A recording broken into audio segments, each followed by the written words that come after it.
ఒక్క నిమిషం ఆగండి. బ్రహ్మజ్ఞానంలోని మొదటి పాఠం తెలుసుకోవాలనుకుంటున్నారా? అయితే ఇది చాలా జాగ్రత్తగా వినండి. నీవు ఇది తెలుసుకో పార్థ, నీవు శరీరానివి కాదు, కేవలం ఒక ఆత్మవు.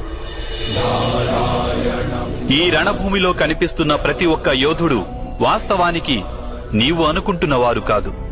కొంతకాలం పాటు వీరందరూ ఈ శరీరాలలో వాసం చేస్తున్నవారు.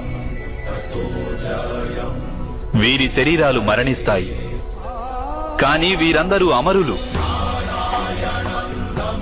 వీరు మళ్లీ నూతన శరీరాలను ధరిస్తారు. తాము ఆత్మస్వరూపులమని తెలుసుకునే వరకు తమ అధర్మాన్ని త్యజించి ధర్మ మార్గానికి వచ్చే వరకు వీరందరూ ఇలా జన్మిస్తుంటారు, అలాగే మరణిస్తుంటారు. ఇదే బ్రహ్మ విద్య బోధించే ప్రథమ పాఠం పార్థ. జన్మించిన వారికి మరణం అనివార్యం. విన్నారు కదా? మీకేమర్థమైందో కామెంట్ చేయండి. హరే కృష్ణ.